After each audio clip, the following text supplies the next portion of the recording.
Y hoy vamos a hablar de una de las partes que escribió el apóstol Pablo a Timoteo, y voy a pedirle que abra su Biblia en la segunda carta, en el segundo relato del apóstol Pablo a Timoteo. Y en el capítulo 2 y en el versículo 1 y 2 vamos a observar cómo es que la formación de los nuevos ministros, cuando hablamos de nuevos ministros, siempre tomamos en cuenta mujeres que también aprenden la doctrina, mujeres que Dios les da la gracia para predicar el evangelio, para enseñar, y también Dios les da el don espiritual de la enseñanza. Hay varias cosas que tienen que suceder en la vida de los hombres y mujeres que están siendo formados. ¿Por qué razón? Decimos que son los que ayudan, son los que colaboran en la edificación de la iglesia. Cuando se habla también de nuevos hombres y mujeres que enseñan, predican, entonces también se dice que porque es la siguiente generación que va a ocupar el lugar de algunos de nosotros como mayores, que vamos a ir pasando, ¿verdad? Muy bien. Encontramos la escritura que dice, primeramente, el apóstol Pablo, refiriéndose a Timoteo, le dice: tú pues, hijo mío, fortalécete en la gracia que hay en Cristo Jesús. Usted observa que hay un hombre llamado Pablo, apóstol de nuestro Señor Jesucristo, por la voluntad de Dios. Pero ahora él se está dirigiendo a Timoteo, a quien con mucho afecto, con mucho cariño le dice: hijo mío. Esa es la expresión cuando se habla de hijo mío, una expresión que desde el Antiguo Testamento se utilizaba como cuando alguien estaba dando también las instrucciones para formarlo como un profeta en el ministerio. También se hablaba de hijos en los tiempos de nuestro Señor Jesucristo, y les hablaba de una manera con mucho afecto, con amor. Pero también les hablaba de hijitos, como el maestro que está enseñando a nuevos alumnos, así se llamaban entonces, discípulos. Un maestro que enseñaba, que hacía discípulos, en ese tiempo tenía toda la confianza y la sinceridad de decirle hijitos, ¿verdad? Pero también de otra manera se decía hijitos en el sentido de afecto, en el sentido de cariño. Uno de los que más utilizaron la expresión hijo, que quedó escrito, es el apóstol Juan. Algunos lo consideran el apóstol lleno del amor de Dios, porque Juan era el apóstol que hablaba, que ministraba con amor a la iglesia, pero también se refería con mucho cariño. Y cuando enviaba sus cartas encontramos que les decía hijitos.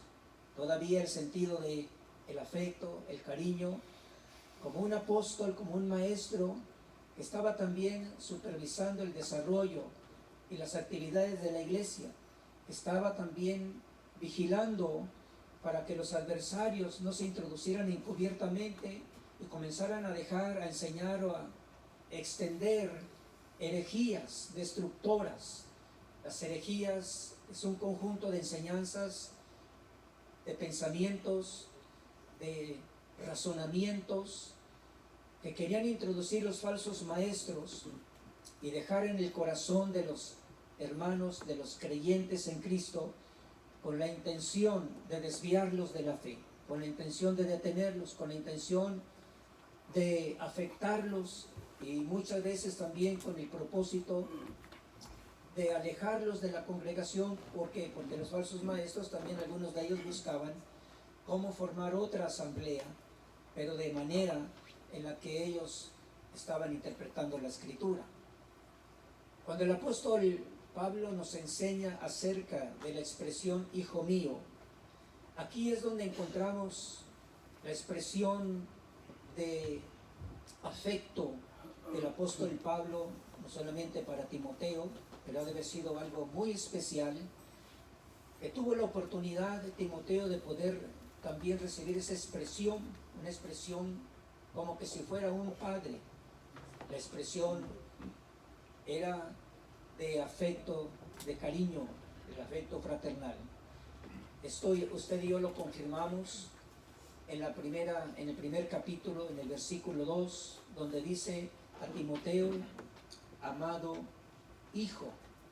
Esta es una de las expresiones que nos confirma la manera en que el apóstol Pablo se dirigía a Timoteo y que lo hacía con mucho cariño. ¿Qué tiempo y qué edad tenía el apóstol Pablo? En aquel tiempo, en aquella ocasión, bueno, Pablo ya hablaba de ser anciano. Juan, el apóstol, hablaba también ya de haber llegado a ser anciano. Pedro y los demás, quizás algunos de ellos menos edad, pero algunos de ellos ya como ancianos.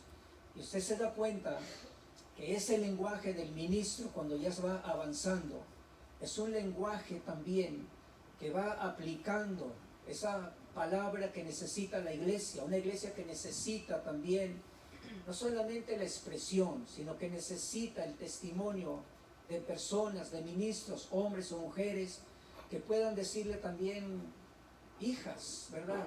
Amadas, o hijos, o amados hermanos, o otras expresiones como santos, ¿verdad? Redimidos, rescatados, comprados con precio de sangre. Esa expresión que se vaya dando también cuando el ministro, aunque no llegue a esa edad avanzada, pero la puede comenzar a expresar cuando se entiende. Se puede expresar a través del predicador o la predicadora, joven adultos, o se puede expresar cuando el ministro todavía no es anciano, pero llega a una edad de madurez.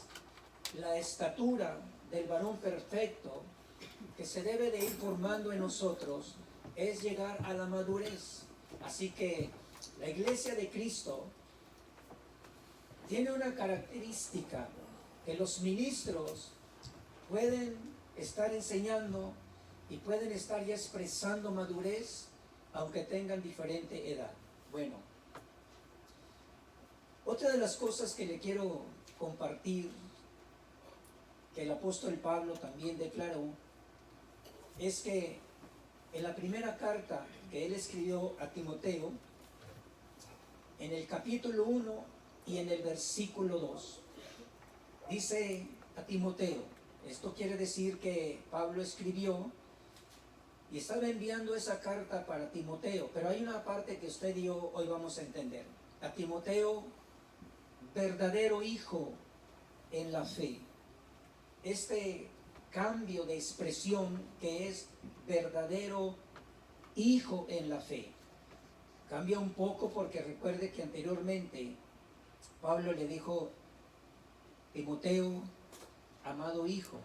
Esa es la expresión de cariño, de afecto fraternal, de amor, como un maestro, como un apóstol que ayudó en la formación del carácter ministerial de Timoteo. Pero acá encuentra usted otra parte que dice a Timoteo, verdadero hijo en la fe. ¿Cuál es la diferencia? Timoteo, amado hijo o hijo amado, y ahora le dice a Timoteo, verdadero hijo en la fe. Y esto nos hace entender también que llega un momento donde el ministro joven, y es posible que avance todavía un tiempo más, cuando se le puede decir que es un verdadero hijo en la fe. Algunas otras traducciones dice, él era un verdadero creyente. ¿Le parece a usted interesante que vayamos identificando a los verdaderos creyentes, pero que vayamos también aprendiendo a identificar a aquellos que son verdaderos hijos en la fe? Hijos en la fe. Esto quiere decir que todos los creyentes, cuando son dirigidos, cuando son enseñados, cuando están siendo capacitados en la congregación. Y recuerde que no solamente el pastor, no solamente el maestro, no solamente el predicador, es el que está enseñando. También los dirigentes de canto y las cantoras, pues nos están enseñando también lo que es el canto, lo que es la expresión de alabanza, lo que es la expresión de adoración, porque lo que se declara y lo que se canta es la palabra inspirada de parte de Dios. Así que el apóstol Pablo habló en la iglesia de Éfeso, escribiendo, y dijo: no se embriaguen con vino, el cual causa disolución, disensión, sino más bien sean llenos del Espíritu Santo, cantando. Esta expresión también implica animándoos los unos a los otros, pero también significa enseñándonos con cantos, con salmos y con himnos espirituales. Así que en la iglesia del Señor se necesita ir identificando los verdaderos hijos en la fe, porque hay personas que pudieran estar en la iglesia y no están en la fe. Son personas quizás de visita, son personas que a veces, a veces llegan con conductas muy equivocadas. A veces llegan personas a ver si después regresan y cómo pueden causar algún daño, causar alguna pérdida, causar algún robo o causar algún escándalo. Hay personas que en la iglesia no son verdaderos hijos en la fe.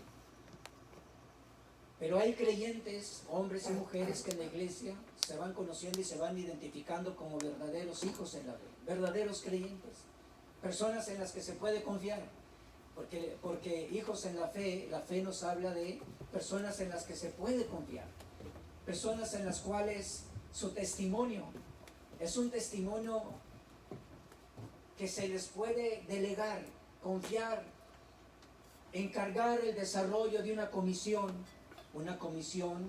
que tiene que ver, como por ejemplo, van a enseñar a los niños, tienen que ser verdaderos hijos e hijas en la fe. Entonces van a enseñar a los jóvenes, pues entonces tienen que ser verdaderos hijos e hijas en la fe. Y aunque algunos son verdaderos hijos en la fe, pero no tienen la gracia, no tienen el don, no tienen la capacidad, pues son personas también que no se les puede delegar porque no tienen el don. No van a poder hacer una función porque no tienen la capacidad. Y ahora usted se da cuenta entonces que en la iglesia se necesita ir identificando el crecimiento y el desarrollo de los verdaderos creyentes, y se llega un momento donde se les dice son verdaderos creyentes, se conoce en la relación y durante la enseñanza, se llega a conocer, se da testimonio y entonces se confirma, puede desarrollar una función o no puede desarrollar una función, puede desarrollar una función porque tiene un don espiritual, se confirma si tiene o no lo tiene, y entonces ahí es donde se continúa enseñando y enseñando. Muy bien. Segunda de Timoteo capítulo 2 y versículo 1, explicando entonces el por qué el apóstol Pablo le decía a Timoteo, hijo mío, o verdadero hijo en la fe, dice: fortalécete en la gracia que hay en Cristo Jesús. Nos habla acerca del cuidado que tenía el apóstol Pablo para continuar enseñando, confirmando que el apóstol Pablo estaba muy atento, no solamente al desarrollo del ministerio, del trabajo que desarrollaba Timoteo como maestro, como predicador, porque le dijo el apóstol Pablo, haz la obra de evangelista. Y entonces el apóstol Pablo estaba muy atento, de manera que aún aprovechaba en sus cartas para recordarle que como ministro tenía la necesidad de fortalecerse en la gracia que es o que hay en Cristo Jesús.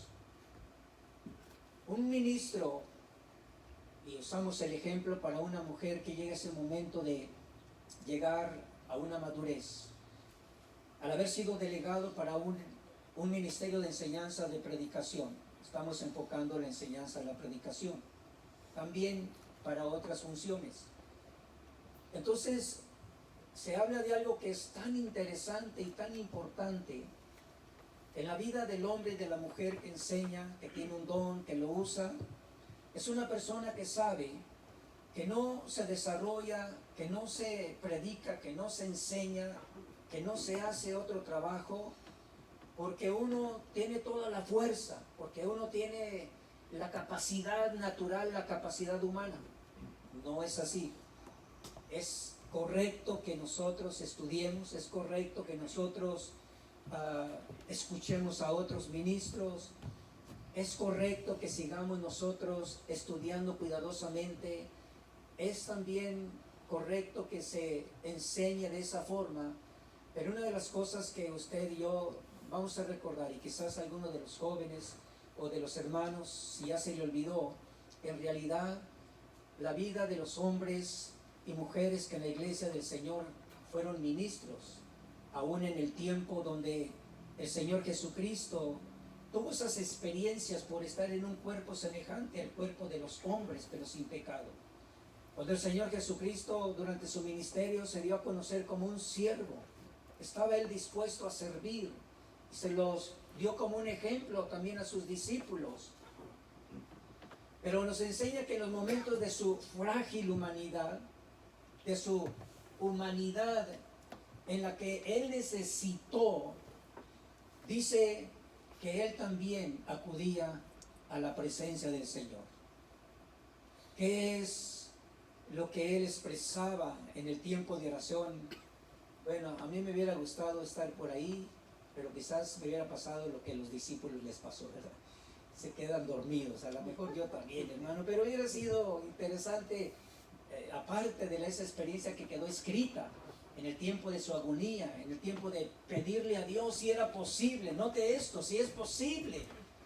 Estaba en una petición, estaba en angustia, estaba en tristeza, ahí estaba la humana naturaleza sin pecado, pero actuando semejante a los hombres y conectándose y comunicándose con Dios. Pero también vemos cómo Él necesitaba la gracia de Dios.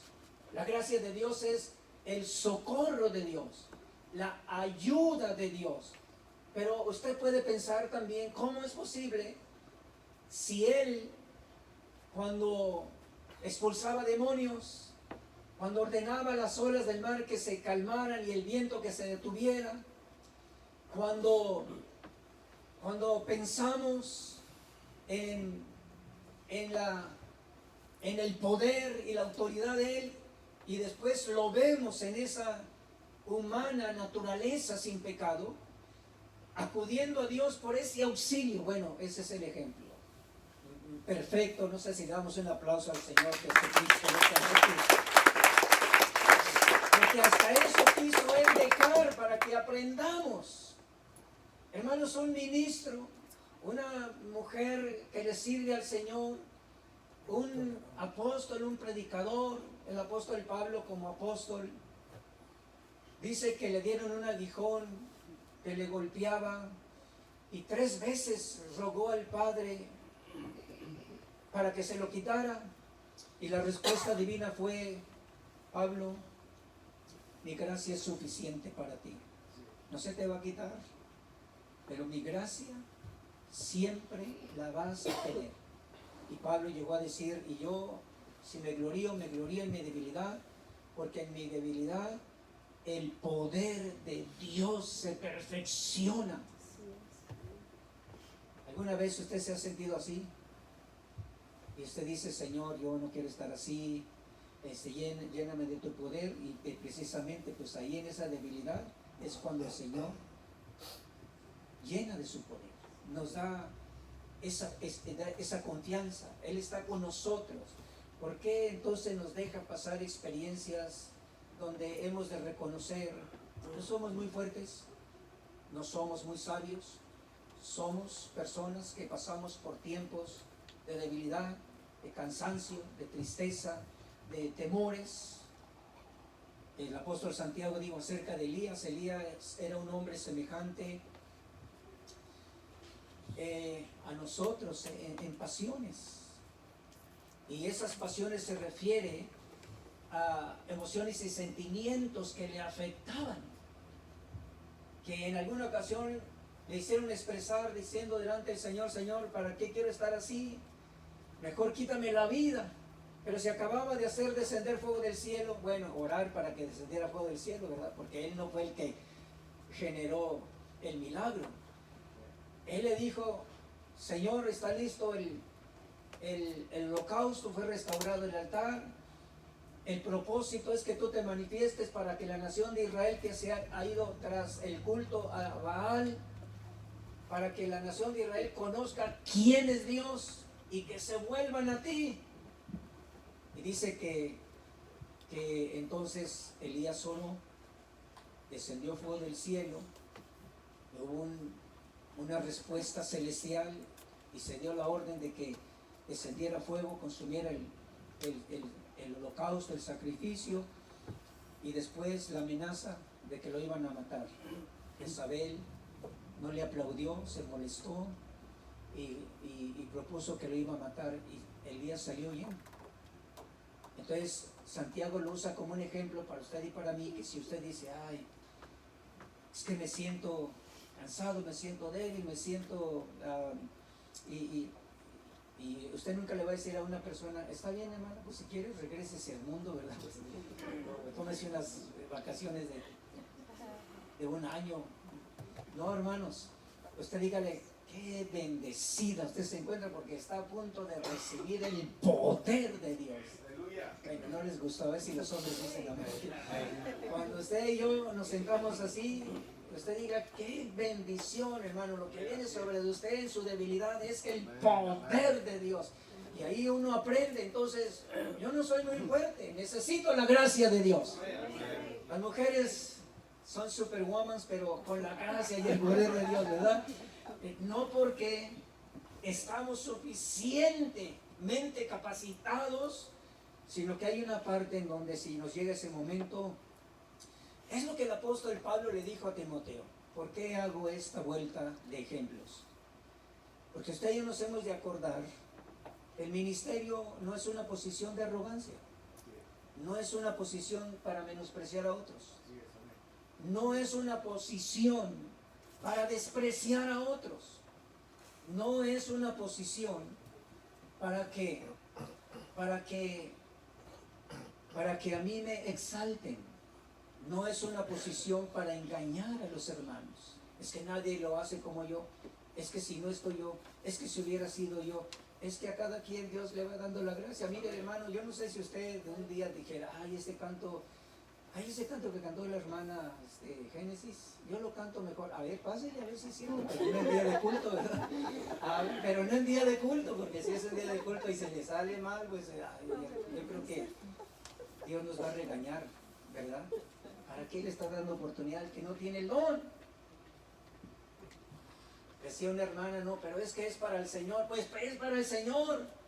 Entonces debería de hacerlo lo mejor, pero no lo mejor como usted piensa, lo mejor en el sentido de que le evalúe si está bien. Bueno,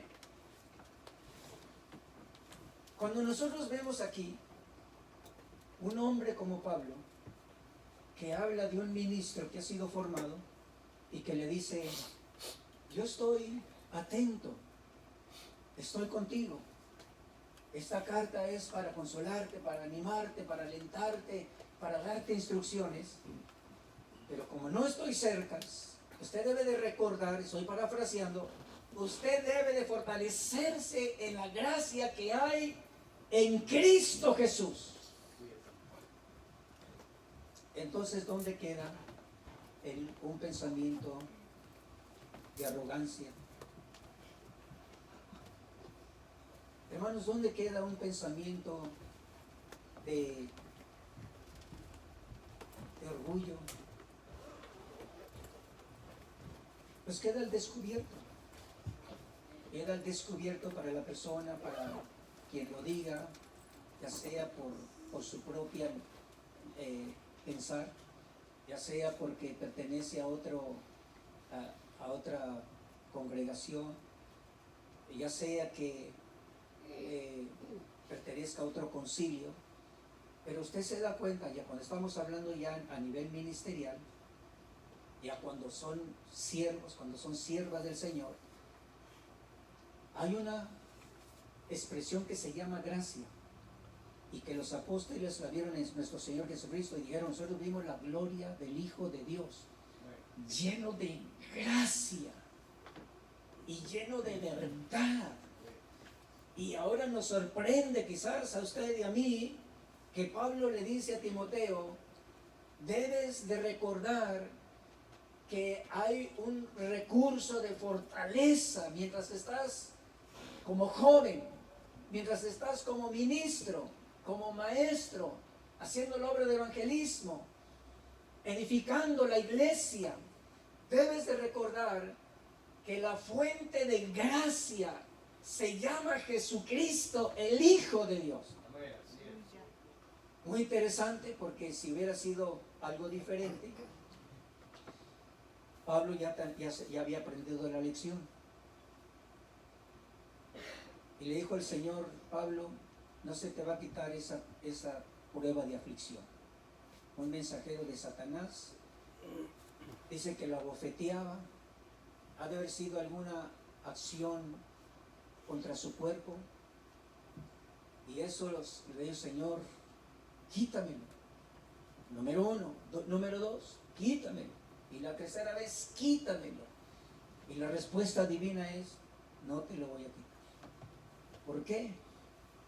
Porque si se lo quitaban, Pablo iba a tener la oportunidad de tanta revelación, de haber sido llevado al paraíso, de haber sido llevado al tercer cielo.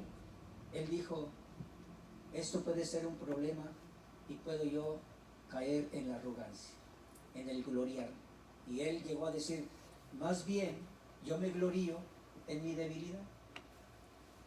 Me estimo más cuando soy débil, y también es en esa debilidad donde la gracia de Dios me viene a dar las fuerzas para continuar. Y usted dice: ay, pobrecito Pablo. No, hermano, no. Bueno, en el sentido de necesitado, pero muy favorecido. Entonces la vida del apóstol Pablo, cuando ya envía el mensaje a Timoteo, es un hombre de fe, un hombre que aprendió la lección, un hombre que sabía cómo Dios en la debilidad, ahí iba a venir el poder que lo iba a fortalecer. No sé si da un aplauso fuerte al Señor. Cuando no se entiende esto, hay diferentes reacciones y respuestas, y en ocasiones no hay respuestas. Cuando usted y yo tengamos la oportunidad, esa experiencia, o tengamos la oportunidad de decirle a alguien más que diga: ¿cómo se siente, hermano? No, pues me siento débil. Lo escuchamos una vez más: ¿y qué? ¿Cómo está? No, pues hay que decirle: bueno, pues mire, bienaventurado, bienaventurada, porque es el momento en donde usted espere la gracia de Dios, y es como usted va a ser fortalecido. Cuando usted dé testimonio y le digan: no, hermano, ¿cómo le hace? Pues en realidad yo no hago más que decirle: Señor, yo necesito es como el carro que ya le falta gasolina, ¿verdad?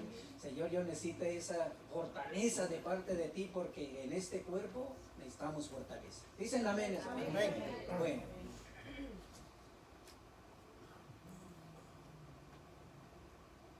vamos a explicar un poquito. El apóstol Pablo le escribió a un hombre que ya estaba en su juventud en el ministerio, puede ser un adulto a quien se hubiera dado este consejo también, algún otro ministro, pero aquí estamos.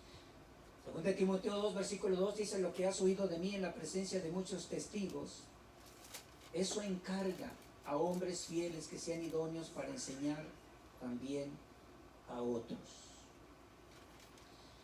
Lo primero que observamos aquí en esta parte de la escritura es que Timoteo fue un joven en un tiempo de quizás adolescente, quizás jovencito. Decimos jovencito porque no era un joven adulto cuando él comenzó a ser discipulado, enseñado y testigo de lo que el apóstol Pablo predicaba. Le confirma, dice: lo que tú has oído de mí y en la presencia de muchos testigos. Pues Timoteo es el tipo, por ejemplo, de un Josué, porque dice que llegó un momento donde Josué comenzó a estar cerca de Moisés. Y en algunas ocasiones le acompañó, subió al monte, le dio la revelación. Josué no subió juntamente con Moisés, pero Josué estaba en medio del monte. Ha de haber sido algo también impresionante, pero Josué estaba siendo formado, estaba siendo instruido. Se tardó para las personas, para el líder, para Israel. Moisés se tarda, no sabemos qué debe haber sucedido, pues Moisés estaba en la presencia de Dios y le estaban dando la revelación de la ley. El pueblo se desesperó y dijeron, no sabemos qué sucedió, así que Aarón, haznos dioses para que nosotros demos testimonio de que ellos nos sacaron de la tierra de Egipto. Y el Señor le dijo a Moisés, desciende, porque el pueblo se ha apartado. Y cuando iban bajando, entonces se une Moisés con Josué, y dice Josué, mi Señor, oigo como gritos de cantos. Y oiga, por favor. Y Moisés dice, no son gritos de cantos. En el Nuevo Testamento es una traducción que se tiene que aclarar. El apóstol Pablo dice, el pueblo del Señor se sentó a comer y a beber. En el Antiguo Testamento lo que se da a entender era una fiesta, era un culto a los ídolos que les había formado y había permitido Aarón.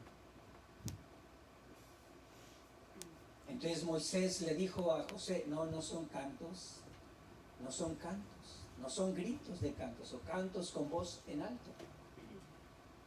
Son gritos de un pueblo apóstata. La idea es, están rindiendo culto a un becerro a quien consideran que es la deidad que los sacó, la representación de la deidad. ¿Qué quiere decir esto? Pues Moisés instruyendo a Josué. Y ahí estaba Josué, y ahí estuvo Josué. Y aprendió Josué, y Dios, cuando murió Moisés, entonces le dijo, unge a Josué, él es el que va a hacer entrar a mi pueblo a la tierra prometida.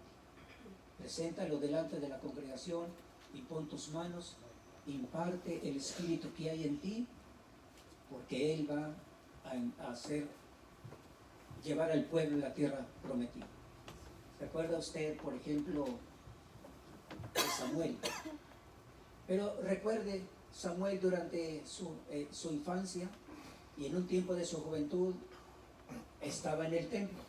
Él estaba sirviendo a Samuel en el templo. Pero llegó un momento donde el Señor decidió, dijo, este es el tiempo donde tiene que haber el cambio y la transformación. Y se le reveló a Samuel por medio de la palabra, y ahí se dio también la oportunidad. Elí estaba dando instrucciones, formación de servicio, mientras Samuel estaba en el templo.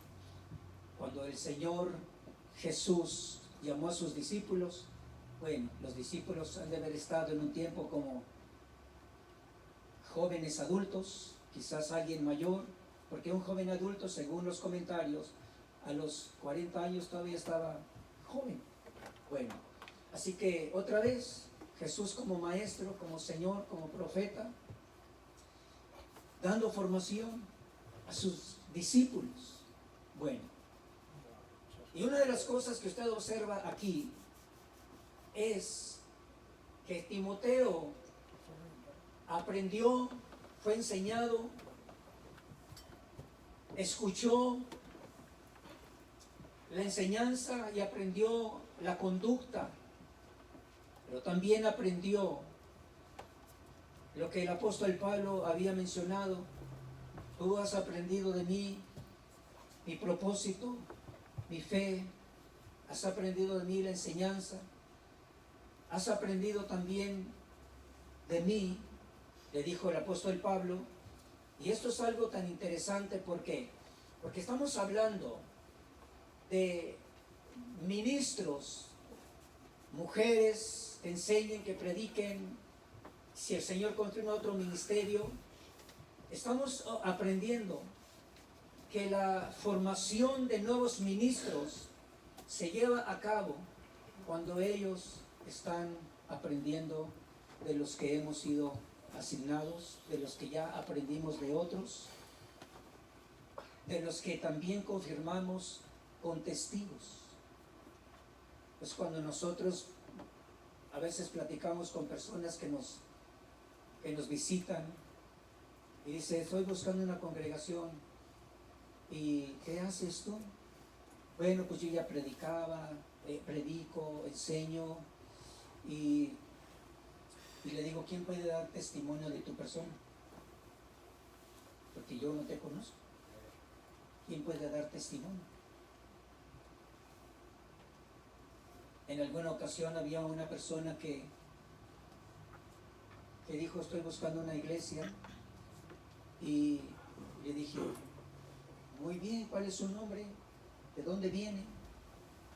Y le dije, ¿puedo tomar el teléfono del que era su pastor para hablar con él? Porque decía que ella había servido en la obra del Señor. Y sí me dio el teléfono de un varón. Le llamé, me presenté, le dije la historia, y dijo, oh, no, está muy bien, es una sierva del Señor.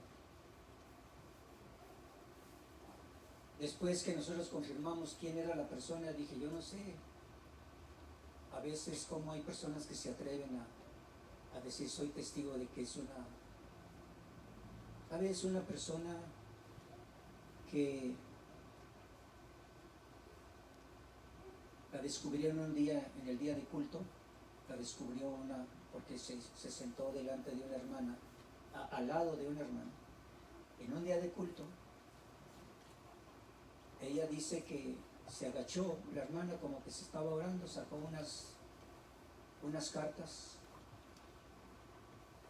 y luego se levanta y comenzó a pisotearlas.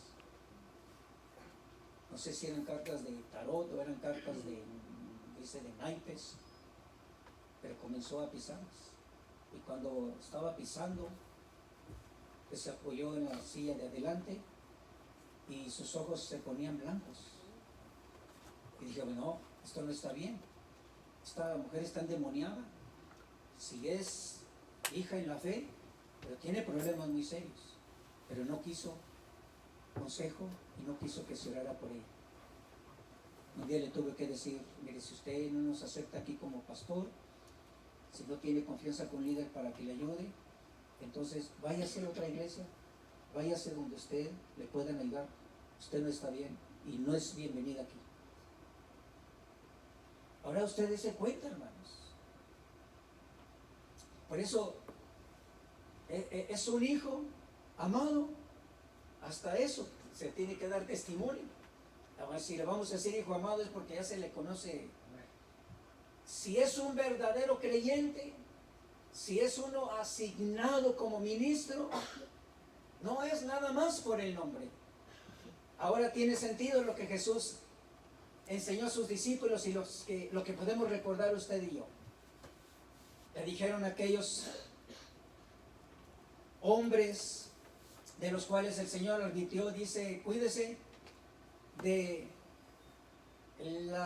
los lobos que vienen a ustedes vestidos de ovejas, porque por fuera son como ovejas, pero por dentro son lobos rapaces.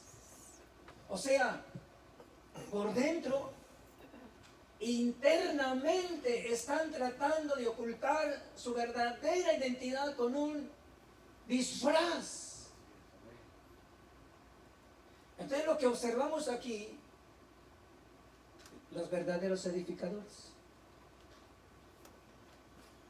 Porque a Timoteo lo delegaron, lo asignaron, porque ya le conocían, ya había estado aprendiendo, y Pablo dice, lo que yo, y de lo que de lo que tú oíste, fue delante de muchos testigos.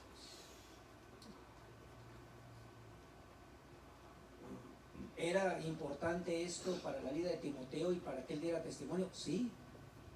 Entonces debe de haber testigos. ¿Cómo se desarrolló? ¿Quiénes fueron sus maestros? Una persona en alguna ocasión dice, él decía, yo quiero servir. Pues, ¿qué sabes hacer? Me preguntó un pastor, quiere servir, pero pues dice que ya ha enseñado. Y le dije, ¿cuánto tiempo tienes que lo conoces? Pues tiene unos poquitos meses. Y dije, pues dale tiempo para que tú lo conozcas. Y después me dice, pues ya ahora no solamente quiere enseñar, ahora se quiere casar. Y le dije, entonces ya lo conoces. Porque como ya era un poquito mayor de edad. Y dijo, pues es que no estoy muy seguro. Dice que sí tenía una esposa y que él se vino para acá, es su país. Y yo le dije, ahorita terminamos. Y dijo, pero tuve problemas. Y dijo el pastor, ¿cómo ve? ¿Eso es suficiente? No. Usted tiene que oír el testimonio de la primera esposa, porque también dejó hijos. Pero está en otro país. Pues simple. Y compre una tarjeta, porque en ese tiempo había tarjetas. Las jóvenes quizás no saben eso. Pero no era de los días de Pablo, señorita. Compre una tarjeta. Y si no, a una hermana que sea de hermanos del mismo país, que le preste su teléfono. Ah, verdad, de veras. Pues de veras. ¿Cómo es posible que dejó a la esposa, que dejó hijas, que viene para acá y se quiere casar con alguien? Ah, pues no lo había pensado, pues. Casi me daban ganas de correr. Diga conmigo, testigos. Hermano, testigos. Estamos en los últimos tiempos, estamos en días peligrosos, estamos en la apariencia de gente que tiene la apariencia de piedad. Necesitamos testigos. Y la formación de los nuevos ministros se va desarrollando hasta que Cristo venga. ¿Cuántos creen que Cristo viene? Amén. Hasta que Cristo venga, debemos seguir trabajando para la formación de nuevos ministros. Y con esta explicación de esto, entonces a Timoteo le dice, ahora, fíjese quiénes son los hombres que son fieles y que son idóneos para que entonces los asigne, para que enseñen. ¿Sí dice su Biblia para que enseñen? ¿Qué más dice? Para que enseñen a otros, porque lo que alguien enseña, otros lo van a aprender, y si no lo enseñan bien, pues van a repetir algo que no está bien. Entonces, yo no sé si usted se alegra, pero la iglesia de Cristo es única, hermanos, para pensar qué honor tenemos usted y yo de servir, colaborar en la edificación de los verdaderos hijos en la fe. Denle un fuerte aplauso al Señor.